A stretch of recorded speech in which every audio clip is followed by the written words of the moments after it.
السلام علیکم ورحمۃ اللہ وبرکاتہ۔ تمام مسلمان بھائی اور بہنوں کو گزشتہ عید مبارک۔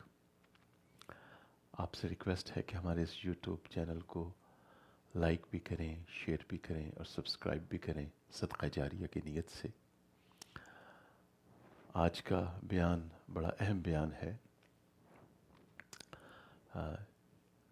یہ فرقہ واریت اور اس کا علاج۔ Our those brothers and sisters who understand English, we hope that all of you had a very good Eid, mashallah, and you're kindly requested to please like, share and subscribe our YouTube channel. And today's topic is a very important topic. Lot of sectarianism, فرقہ واریت and their cure. So inshallah the Sajis will complete the whole thing in Urdu. We'll take few minutes and then we'll do it in English. So kindly do have patience inshallah. Bismillah ar-Rahman ar-Rahim. Allahumma salli ala Sayyidina Muhammad wa ala ali Sayyidina Muhammad wa barik wa sallim. Qala Rasulullahi sallallahu alayhi wa sallam. اللہم الف بین قلوبنا واصلح ذات بیننا وقال علیہ الصلاۃ والسلام اللہم انی اعوذ بک من الشقاق والنفاق وسوء الاخلاق آمین۔ صلی اللہ تعالی علی خیر خلقہ سیدنا محمد وآلہ واصحابہ اجمعین برحمتک یا ارحم الراحمین۔ فرقہ واریت، ہر مسلمان پریشان ہے، کس کی بات مانے اور کس کی بات نہ مانے۔ حق کیا ہے، صراط مستقیم کیا ہے، اور مختلف لوگ مختلف باتیں کر رہے ہیں۔ اتحاد اور یونٹی کے نام پہ علماء حق سے دور کرنے کی کوشش کر رہے ہیں، معاذ اللہ ثم معاذ اللہ۔ یہ جو علماء حق ہیں، حضرت مفتی تقی عثمانی صاحب، حضرت مفتی رفیع عثمانی صاحب، مفتی طارق مسعود صاحب، مولانا الیاس گمن صاحب،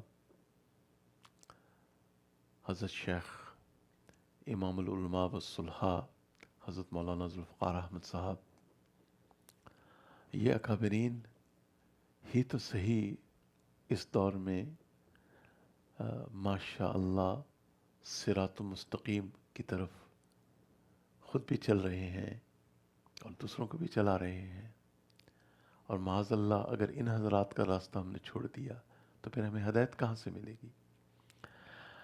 اور اللہ تعالیٰ ان لوگوں سے ہمیں محفوظ فرمائے جو ایک طرف تو یہ کہہ رہے ہیں کہ سبحان اللہ وہ امت کو متحد کر رہے ہیں، امت کو متحد نہیں کر رہے بلکہ اسلاف، بلکہ معصوم مسلمانوں کے دلوں کے اندر اسلاف کے لیے زہر کھول رہے ہیں، معاذ اللہ۔ نہ ان کی زبانوں کے شر سے معاذ اللہ صحابہ محفوظ ہیں، نہ ائمہ اربعہ محفوظ ہیں، نہ محدثین کرام محفوظ ہیں، نہ ہی اولیاء اللہ اور علماء ربانی محفوظ ہیں۔ یہ لوگ کبھی بھی امت کو متحد نہیں کر پائیں گے۔ ان لوگوں کے بارے میں حضرت مجدد الفسانی رحمۃ اللہ، اور حضرت مجدد الفسانی رحمۃ اللہ علیہ کو بھی معاف نہیں کیا۔ یہ عاجز تو یہ کہتا ہے کہ انڈو پاک سب کانٹیننٹ کے ایک ایک مسلمان کو ہر روز حضرت مجدد الفسانی رحمۃ اللہ علیہ کے لیے دعا کرنی چاہیے۔ اگر بالفرض وہ بھی جہانگیر کے سامنے جھک جاتے معاذ اللہ، تو آج اسلام ہم تک کا کیسے پہنچتا؟ کتنی ان کو اذیت دی گئی اور کہا گیا، نمبر 2 مولویوں نے ان کو پریشرائز کیا کہ تھوڑا سا سجدہ کر دیں، سر ہلا دیں. اور حضرت مجدد الفسانی رحمۃ اللہ علیہ کو اتنی اذیت دی گئی، آپ کی آنکھوں سے خون نکلنا شروع ہو گیا، مگر آپ نے فرمایا نہیں. سجدہ شریعت محمدیہ علی صاحب الصلاۃ والسلام میں سجدہ تعظیمی منسوخ ہو چکا ہے، اور سجدہ صرف اللہ وحدہ لا شریک کے لیے ہے. 3 حالتیں، قیام، رکوع اور سجود، صرف اور صرف اللہ رب العزت کے لیے ہے. ان کو بھی معاف نہیں کیا جاتا. سبحان اللہ. اور کہتے ہیں جی ہم امت کو متحد کر رہے ہیں. امت کو میرے بھائی میری بہن متحد کریں گے حضرت امام مہدی علیہ السلام، اور امت کو متحد کریں گے انشاءاللہ سیدنا عیسیٰ علیہ السلام. تب امت متحد ہوگی انشاءاللہ. اختلاف، ایک بڑی اہم حدیث ابھی آپ کو سے شیئر کی جائے گی. آپ خود ایگری کریں گے کہ کتنا ضروری ہے کہ احادیث کو سمجھنے کے لیے ہمیں فقہا کے محتاج ہیں. چنانچہ اختلاف کے بارے میں حضرت شیخ حضرت مولانا ذوالفقار احمد صاحب دامت برکاتہم کی کتاب ہے ماشاء اللہ با ادب با نصیب. تو اس میں اختلاف کا باب ہے غالباً آخر میں یا ابتدا میں، پیج 273 پہ ہے. تو اس کو آپ ضرور پڑھیں.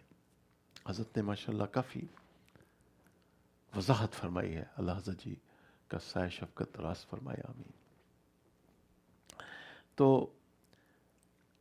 احوال، اقوال، افکار اور نظریات میں جب اختلاف ہو جائے تو، اور یہ اختلاف تنازع کی شکل اختیار کر جائے تو اسے مجادلہ کہتے ہیں. جب یہ اختلاف کی خلیج وسیع ہو جائے تو پھر سبحان اللہ اور افہام و تفہیم کی گنجائش نہ رہے تو اس کو شقاق کہتے ہیں. اچھا، ایک تو یہ بات ہے جس کو سمجھنا ضروری ہے کہ دوسری بات یہ ہے کہ اختلاف کا ایک تکوینی راز ہے کہ اللہ رب العزت نے اپنی صفت جلال اور جمال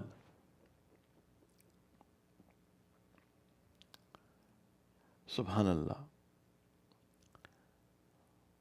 اس کے مطابق انسانوں کی جو عقلیں ہیں اور ان کی جو ذہن ہیں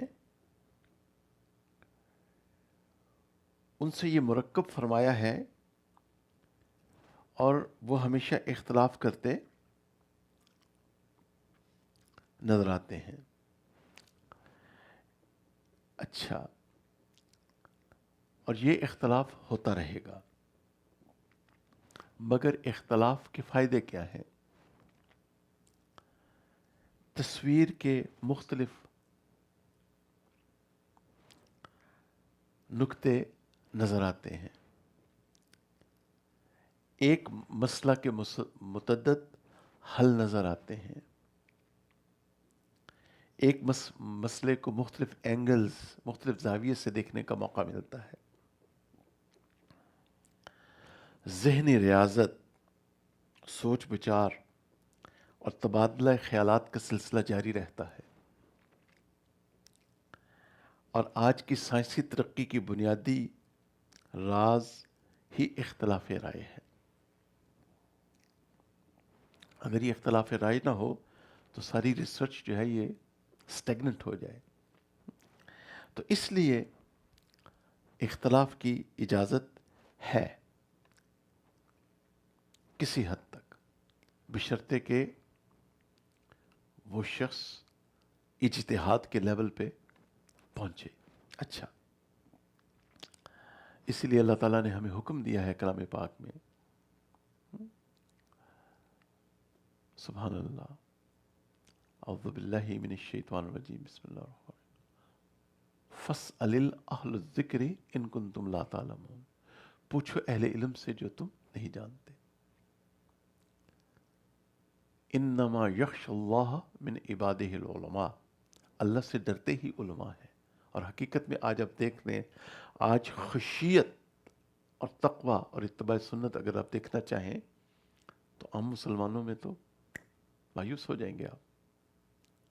وہ تو گفتگو کرنے سے پہلے السلام علیکم بھی نہیں کہتے. عام مشاہدے میں آتا ہے. تو وہ آپ کو علماء حق میں نظر آئے گا، مشائخ میں نظر آئے گا. آج بھی آپ دیکھ لیں، اس آیت کی حقیقت دیکھ لیں. اچھا، باقی چلتے ہیں. لہذا ان دونوں میں جب اختلاف اور رنجش بڑھ جائے اور شر اور فتنے کا اندیشہ ہو تو پھر یہ ضروری ہے کہ ایسی شخصیتیں ہوں جن کی طرف رجوع کیا جائے، جو اللہ تعالیٰ کی رضا اور جو ایسے فتاویٰ دیں کہ جس میں اللہ سبحانہ و تعالیٰ کی رضا ہو اور وہ عین نبی کریم صلی اللہ علیہ وسلم کے منشا کو بھی سمجھتے ہوں. تو وہ ظاہر ہے عام مسلمان میں تو وہ چیز نہیں پائی جاتی، اس کے پاس تو اتنا علم نہیں ہے. اچھا، یہ سب کچھ عرض کرنے کے بعد اب آتے ہیں کہ کلام پاک میں سبحان اللہ 6,000 سے زائد آیات ہیں اور 50,000 سے زائد احادیث ریکارڈڈ ہیں، اور جو مسائل انسانیت کے سامنے درپیش ہیں وہ لامحدود ہیں. ٹھیک ہے نا؟ ہر دور کے مسائل مختلف ہیں. تو اب آج سے 20 سال پہلے کبھی اس عاجز نے سوچا بھی نہیں تھا کہ ویڈیو کے ذریعے تبلیغ کریں گے، لیکن اب اس دور کے علماء نے اجازت دی ہے اس کے شرعی، جائز، پرامن اور مثبت استعمال کے لیے. اس استعمال کے لیے نہیں کہ مسلمانوں کے اندر اب اسلاف کے لیے نفرت پیدا کریں، معاذ اللہ، اس لیے نہیں. ٹھیک ہے نا؟ یہ اس بیچارے کو کیا پتا ہے؟ اس شریف آدمی کو تو عربی بھی نہیں آتی اور خود کہتا ہے اوہ افسوس، صد افسوس. اور اس کے استاد محترم کو بھی نہیں آتی. یا اللہ خیر. کیوں یہ لوگ علامہ اقبال رحمۃ اللہ علیہ کی روح کو تکلیف پہنچاتے ہیں؟ میں تجھے کیا بتاؤں وہ صحرا نشیں کیا تھے، میں تجھے کیا بتاؤں وہ صحرا نشیں کیا تھے، اگر چاہوں تو نقشہ کھینچ کے الفاظ میں رکھ دوں، مگر تیرے تخیل سے فزوں تر ہے وہ نظارہ. ایک صاحب تھے، انہوں نے اس سارے شر کی بنیاد رکھی. عالم نہیں تھے، علماء بڑا سمجھاتے تھے. حضرت مولانا احمد علی لاہوری رحمۃ اللہ علیہ نے شد و مت کے ساتھ ان کی مخالفت کی تھی کہ یہ تحریک ٹھیک نہیں ہے. حضرت مولانا ادریس قادری رحمۃ اللہ علیہ نے مخالفت فرمائی کہ یہ تحریک ایسی تحریک ہے جو بے دینوں کو دیندار بناتی ہے اور دینداروں کو بے دین بناتی ہے. واہ، سلام ہے، سلام ہے ایسے لوگوں پہ. تو انہوں نے بنیاد رکھی ہے اس سارے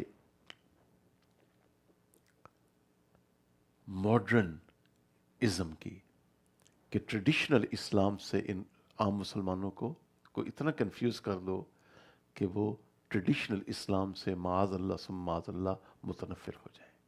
ایسا نہیں کرنا. اچھا، اب آگے چلیں. تو انلمیٹڈ مسائل ہیں نا، تو ان کو آپ نے دیکھنا ہے. اچھا آگے چلیں.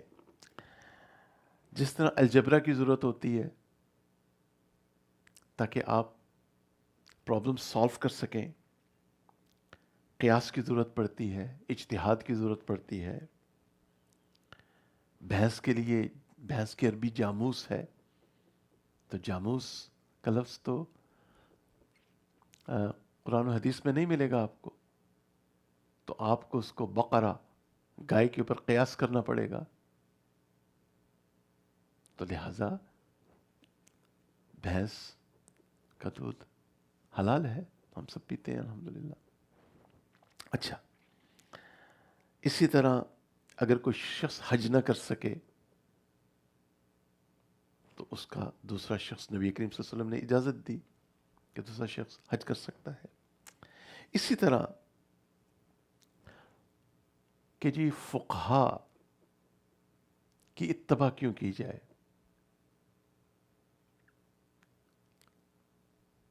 یا منکر حدیث کہتے ہیں محدثین کی اتباع کیوں کی جائے،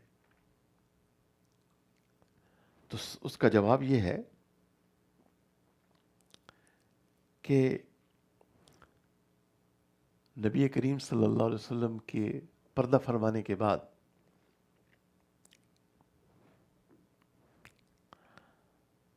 سیدہ عائشہ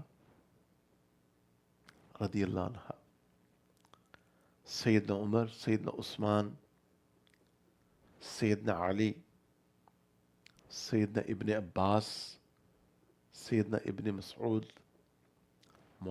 سیدنا معاذ بن جبل، سیدنا امیر معاویہ رضوان اللہ علیہم اجمعین، سب کا فتویٰ چلتا تھا. تو سوال پوچھیں گے، حسن السوال نصف العلم، تو تبھی تو علم آگے بڑھے گا. تو ہم اب اس حدیث شریف کی طرف آتے ہیں کہ آپ خود یہ حدیث سنیں. یہ ابن ماجہ اور بہقی کی روایت ہے، مشکات شریف میں یہ حدیث موجود ہے. مزدلفہ میں رسول اللہ صلی اللہ علیہ وسلم کی دعا کی قبولیت اور ابلیس کا واویلا. تو یہ حدیث سنیں اور آپ خود سوچیں کہ کیا ہمیں فقہا کی ضرورت ہے کہ نہیں. ہم اپنے مطالعے کو وسیع فرمائیں، اپنے اندر ریلیجس ٹالرنس پیدا کریں. ٹھیک ہے نا؟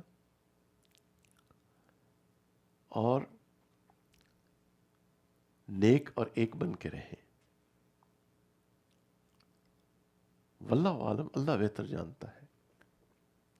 اس ایک بد نصیب گروہ کے علاوہ جو کھلم کھلا معاذ اللہ نبی کریم صلی اللہ علیہ وسلم کی ختم نبوت کا منکر ہے، جیسے بھی ہیں جتنے بھی ہیں، عوام الناس کی بات ہو رہی، متشدد لوگوں کی نہیں.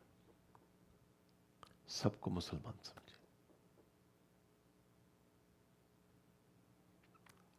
سنی بھی مسلمان ہیں، وہابی بھی مسلمان ہیں،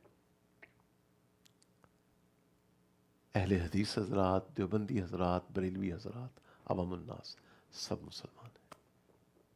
مسلمان سمجھے، تکفیر نہ کریں کسی عام مسلمان کی. نہ کسی عام مسلمان کو کافر کہیں، معاذ اللہ. نہ کسی عام مسلمان کو منافق کہیں، اس کی بھی اجازت نہیں. اور نہ ہی کسی عام مسلمان پہ لعنت بھیجیں، اس کی بھی اجازت نہیں. بلکہ لعنت تو غیر مسلم جو زندہ ہے اس پہ بھی نہیں بھیج سکتے. تفسیر معارف القرآن میں مسئلہ لکھا ہے. تو ہم اپنی زبانوں کو تھوڑا ٹھنڈا فرما لیں، احتیاط فرمائیں، اور اپنا ایمان بچا کے لے جائیں، تاکہ ہمارے نکاح ہو جائیں اور ہمارے جنازے ہو جائیں. اور دعا ہے کہ ہم اپنا ایمان بچا کے لے جائیں، تاکہ ایک دن بفضل باری تعالیٰ اور رسول اللہ صلی اللہ علیہ وسلم کی شفاعت سے ہم جنت میں داخل ہو جائیں انشاءاللہ. That's our goal. That's our plan.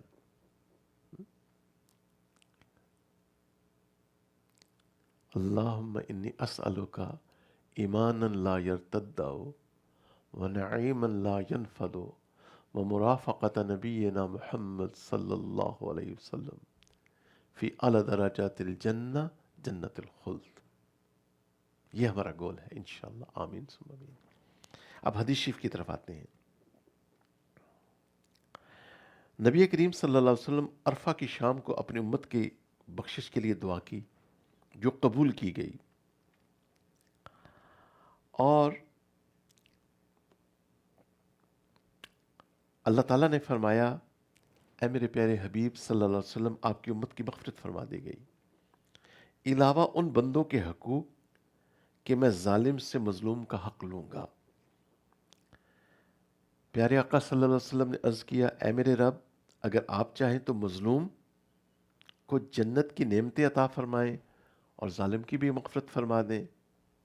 سبحان اللہ. مگر عرفہ کی شام کو یہ دعا قبول نہیں ہوئی. جب مزدلفہ میں صبح ہوئی، وقوف مزدلفہ کے بعد، جو کہ واجب ہے حاجی کے لیے، پیارے آقا صلی اللہ علیہ وسلم نے پھر دعا فرمائی، وہی دعا فرمائی، اور آپ نے جو چیز اللہ تعالیٰ سے مانگی اللہ تعالیٰ نے عطا فرما دی. راوی فرماتے ہیں کہ پیارے آقا صلی اللہ علیہ وسلم ہنسے، مسکرائے. سیدنا ابو بکر، سیدنا عمر رضی اللہ عنہما نے عرض کیا فدا ابی امی، ہمارے والدین آپ پہ قربان. یہ ایسا وقت ہے جس میں آپ ہنستے نہیں. اضحک اللہ سنک، اللہ آپ کو مسکراتا رکھے، تو آپ کو خوش و خرم رکھے. آپ نے مسکرائے، آپ مسکرائے، آپ ہنسے. ارشاد نبی ہوا علیہ الصلوۃ والسلام کہ دشمن خدا ابلیس کو جب یہ معلوم ہوا کہ اللہ بزرگ و برتر نے میری دعا قبول فرما لی اور میری امت کو بخش دیا، تو اس نے مٹی ڈالی اور اپنے سر پہ اس نے مٹی لی اور اپنے سر پہ ڈالنے لگا اور واویلا اور چیخنے لگا، واویلا کرنے لگا، اور اس کی بدحواسی اور اضطراب نے مجھے ہنسنے پہ مجبور کیا علیہ الصلوۃ والسلام. اب آپ یہ حدیث پڑھیں گے، اگر آپ کے اندر اتنی استعداد ہے کہ اس حدیث سے مسائل استنباط کر سکتے ہیں تو ماشاءاللہ لا قوت الا باللہ. مجھ میں تو نہیں ہے اتنی استعداد، اور یہ عاجز سمجھتا ہے کہ عام مسلمانوں میں بھی نہیں ہے. تو اب ہمیں ضرورت ہوتی ہے، محدثین کا کام ہوتا ہے احادیث کو کمپائل کرنا رحمۃ اللہ علیہم.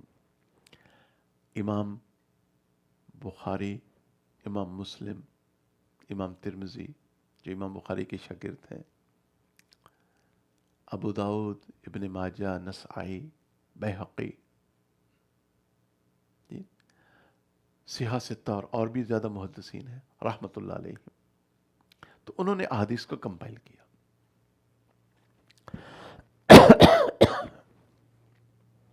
بسم اللہ.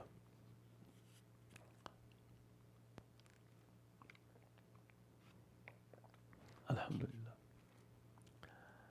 انہوں نے احادیث کو کمپائل کیا. اب ان احادیث سے مسائل کا استنباط کرنا، اس کے لیے اب ہم مجبور ہیں کہ ہم رجوع کریں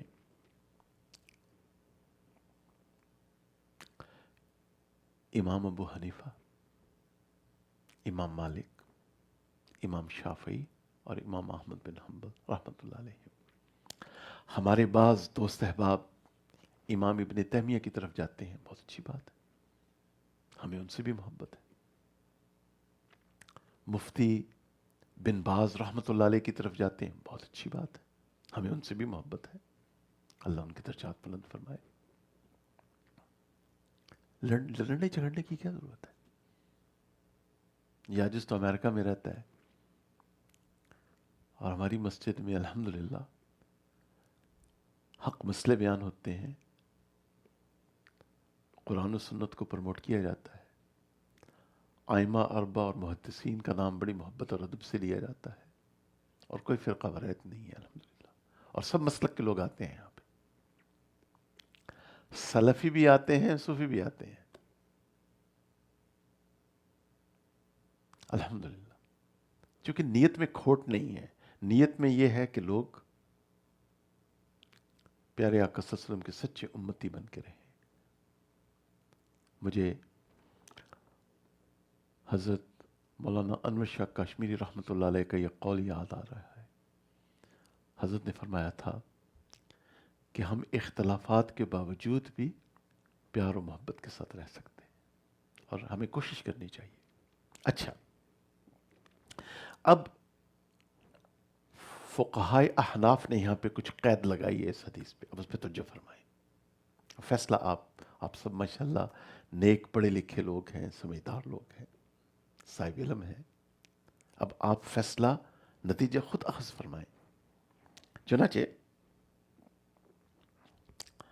وہ فرماتے ہیں اس حدیث کے ظاہری مفہوم سے تو یہ معلوم ہوتا ہے کہ امت کو مغفرت عام سے نواز دیا گیا، حقوق اللہ بھی بخش دیے گئے، حقوق العباد بھی، لیکن وہ فرماتے ہیں بہتر یہ ہے کہ حدیث کے مفہوم پہ یہ قید لگائی جائے۔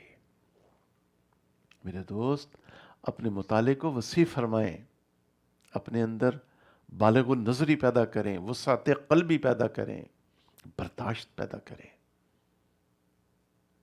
اتنے بڑے بڑے فقہا کے بارے میں نامناسب کلمات منہ سے نہ نکالیں، اس کا اینڈ اچھا نہیں ہوگا۔ ٹھیک ہے نا؟ اب غور فرمائیں کیا لکھا ہے، یہ مشکات شریف کی شرح تشریح پڑھ کے سنائی جا رہی ہے آپ کو۔ آگے فرماتے ہیں اس مغفرت عام کا تعلق ان لوگوں کے ساتھ ہے جو اس سال حج کے موقع پہ آپ صلی اللہ علیہ وسلم کے ساتھ تھے، یا یہ بات اس شخص کے حق میں ہے جس کا حج مقبول ہو اور اس نے حج میں کوئی فسق و فجور کا مرتکب نہ ہوا ہو، ٹھیک ہے نا؟ پھر مفہوم اس ظالم پر محمول ہے جس کو توبہ کی توفیق ہوئی ہو اور اس نے صدق نیت اور اخلاص کے ساتھ توبہ کی ہو، مگر حق کی واپسی سے عاجز رہا ہو۔ ٹھیک ہے نا؟ اب ظالم نے حق تو دینا ہے، ٹھیک ہے نا؟ کسی سے قرض لیا، جو بھی حق ہے کسی کا، سب صاحب علم ہے، سمجھتے ہیں، خدا را اللہ کا واسطہ ہے، اللہ کا واسطہ ہے، مرنے سے پہلے لوگوں کے حق دے جائے، ورنہ آخرت بہت طویل ہو جائے گی۔ میرا تو یہ مشورہ ہے، آگے مرضی آپ کی، آگے چلیں۔ تو ظالم جو ہے وہ صدق دل سے توبہ کرے۔ پھر فرماتے ہیں پھر یہ کہ رحمت خداوندی جسے چاہے اپنے دامن میں چھپا سکتے ہیں۔ اب آگے آتے ہیں عقیدے کی طرف۔ اگر ایک شخص، ایک ہے اعتقادی شرک اور ایک ہے عملی شرک، تو مولانا ادریس قادری صاحب رحمۃ اللہ علیہ نے فرمایا ہے کہ عملی شرک، کلمہ گو مسلمان ہے، اس کو پتہ ہی نہیں ہے، کلمہ پڑھ رہا ہے تو اس کو مشرک نہیں کہا جائے گا۔ اعتقادی ایک جمع ہوا ہے اپنے غلط اور شرکی عقیدے کے اوپر، تو وہیں پھر آیت لے کے آئے ہیں۔ اعوذ باللہ من الشیطان الرجیم، بسم اللہ الرحمن الرحیم۔ ان اللہ لا یغفر ان یشرک بہ ویغفر ما دون ذلک لمن یشاء، کہ شرک اللہ تعالیٰ معاف نہیں فرمائیں گے۔ اور پھر آگے انہوں نے ریفرنس دیا ہے نبی کریم صلی اللہ علیہ وسلم کی شفاعت کا۔ تو ہمارا تو ایک مفتی صاحب ہیں، بہت نرم مزاج ہیں، اسلام آباد میں ہوتے ہیں، بہت ان میں ریلیجیس ٹالرنس ہے، صحیح عقیدہ ہے، لیکن شفاعت کے اوپر کے موقع پہ انہوں نے بھی اس بدنصیب شخص کو بد دعا دی ہے۔ کہ اے شخص تو معاذ اللہ نبی کریم صلی اللہ علیہ وسلم کی شفاعت سے امت کو محروم کرنا چاہتا ہے. تو انہوں نے فرمایا دکھتے ہوئے درد کے ساتھ تجھے پھر، ان کا کلپ میں نے دیکھا یوٹیوب پہ، کہ تجھے پھر نبی کریم صلی اللہ علیہ وسلم کی شفاعت نصیب نہ ہو. ہمارا تو ہم گناہگاروں کا تو دو ہی آسرے ہیں ہمارے، ایک اللہ تعالیٰ کی شان کریمی اور مغفرت، اور دوسری نبی کریم صلی اللہ علیہ وسلم کی شفاعت. ہم تو منتظر ہیں.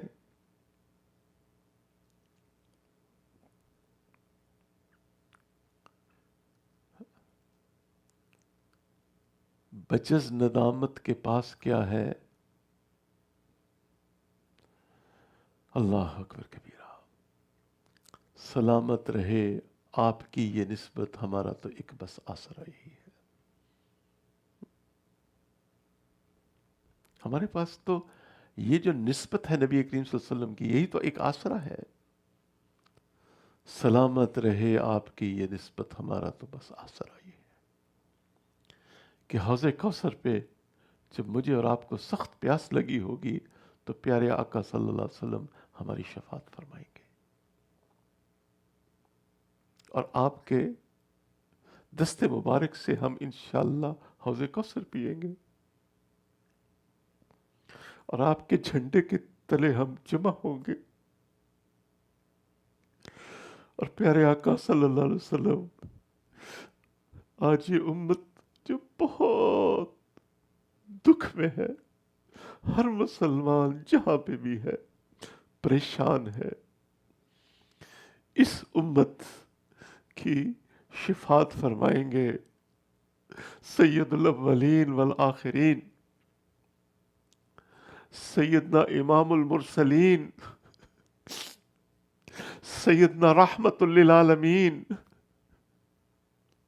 سیدنا خاتم النبیین، سیدنا شفیع المذنبین صلی اللہ علیہ وآلہ وسلم. ہمارا تو آسرا یہ ہے.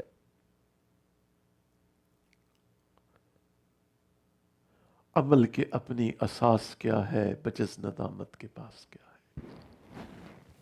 سلامت رہے تمہاری یہ نسبت، ہمارا تو ایک بس آسرا یہی ہے. ان انگلش، سبحان اللہ و بحمدہ، سبحان اللہ العظیم. The difference of opinion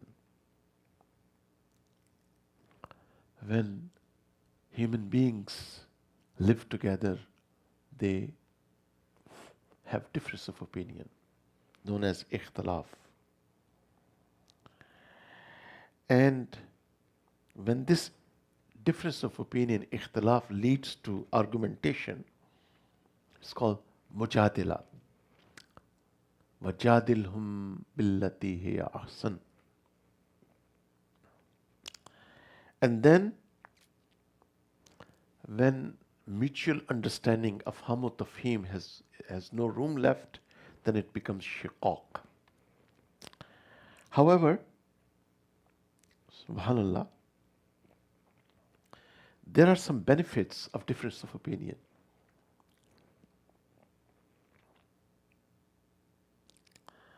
That we are able to see two sides of a picture.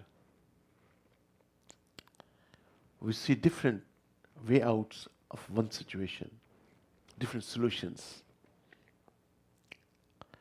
We are able to see a situation from multiple different angles.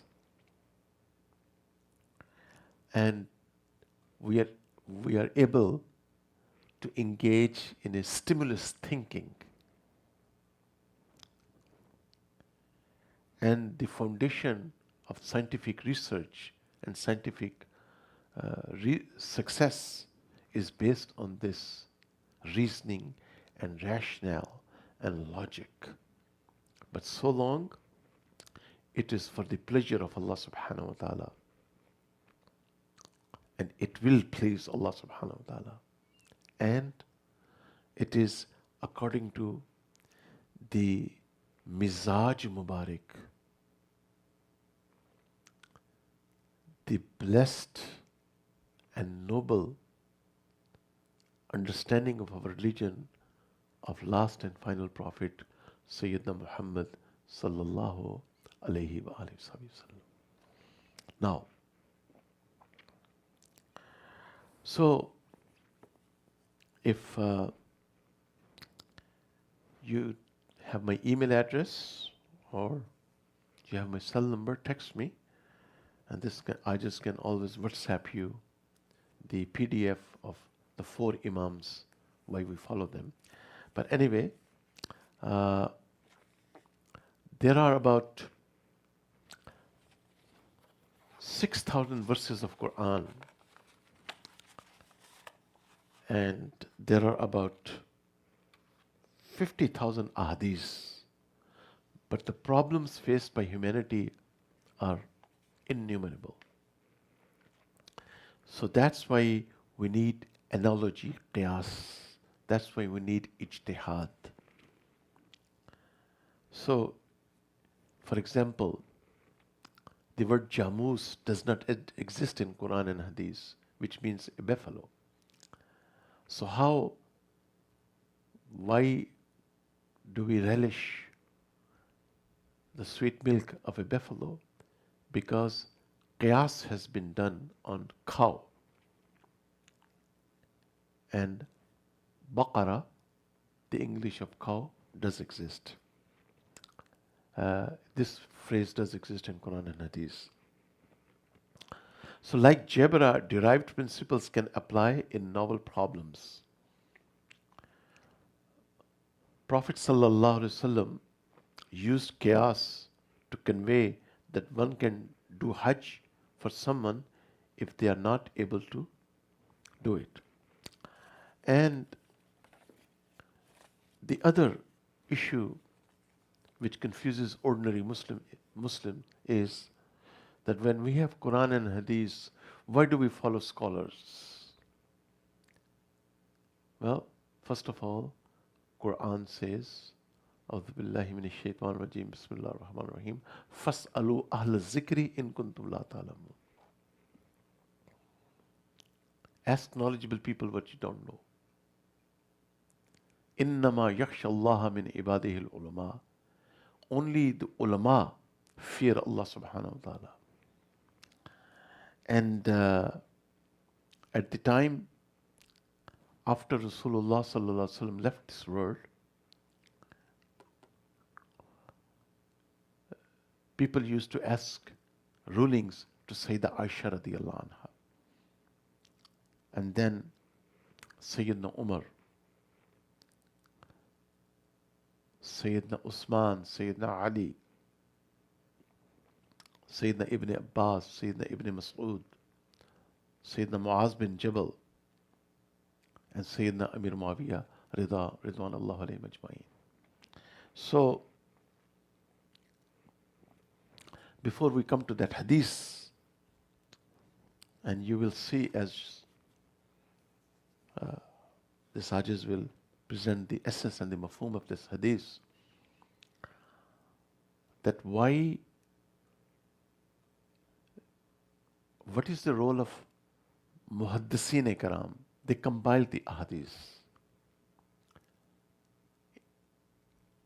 Imam Bukhari, Imam Muslim, Imam Tirmizi, Imam Ibn Dawood, Ibn Majah, Nasai, Bayhaqi, rahmatullah alayhim.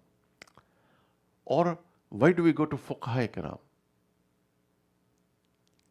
Why do we go to Imam Abu Hanifa, Imam Malik, Imam Shafi'i, Imam Ahmad bin Hanbal? Or why our other brothers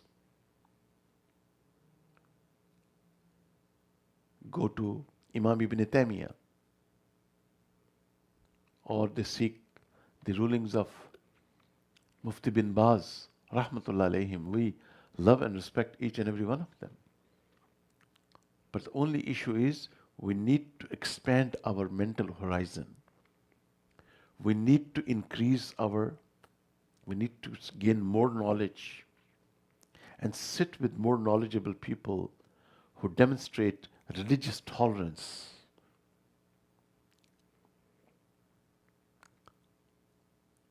Anyone who says, La ilaha illallah, there is none worthy of worship but Allah, Muhammadur Rasulullah, Sayyidina Muhammad alayhi salam is the messenger of Allah,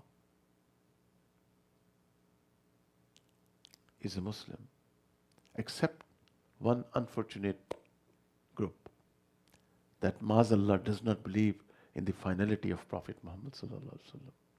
Otherwise, anyone who says La ilaha illallah Muhammadur Rasulullah should be deemed and considered a Muslim, with the exception of extremists. Ordinary Muslims should be considered Muslim. Now let's come to this Hadith Sharif. Oh, we're getting close. Huh? I never realized. Okay, we're almost done. Subhanallah, Isha is at 10:30, right? Okay, let's finish it, inshallah. So, I'm almost done, by the way. I never realized that, subhanallah. So, narrated by Ibn Abbas radiallahu anhuma, that Rasulullah sallallahu alaihi wasallam made dua for his ummah on the evening of Arafah. And Allah subhanahu wa ta'ala said, I have forgiven your ummah. Then Allah subhanahu wa ta'ala said, but the rights from oppressor will be taken and given to the oppressed ones. Then Rasulullah alayhi salam submitted, Ya Allah, please grant the oppressed paradise and forgive the oppressor. But that dua was accepted in the following morning in Muzdalfa. And then Rasulullah sallallahu alaihi wasallam smiled. And the reason of that smile was that Iblis put dust on his head. Now, Fuqahai Ahnaf says we have to put restriction. We have to put restriction. Restriction number one, that the zahir of hadith is that everyone is forgiven. But Fuqahai Ahnaf says no. There is a restriction. The maghfirat am, open forgiveness, was only for the people who were there with Rasulullah sallallahu alaihi wasallam. Then, whose Hajj was Hajj Maqbool, Hajj Mabrur, no sin was committed. And then the Zalim who has taken someone's right has to make true tawbah to Allah subhanahu wa ta'ala. And then the Shaykh finally says, anyone who has committed shirk knowingly, willfully, also is not forgiven. May Allah grant all of us the proper understanding of our religion. Until next time, please take care of yourself. Peace and blessings. Assalamu alaikum wa rahmatullahi wa barakatuh.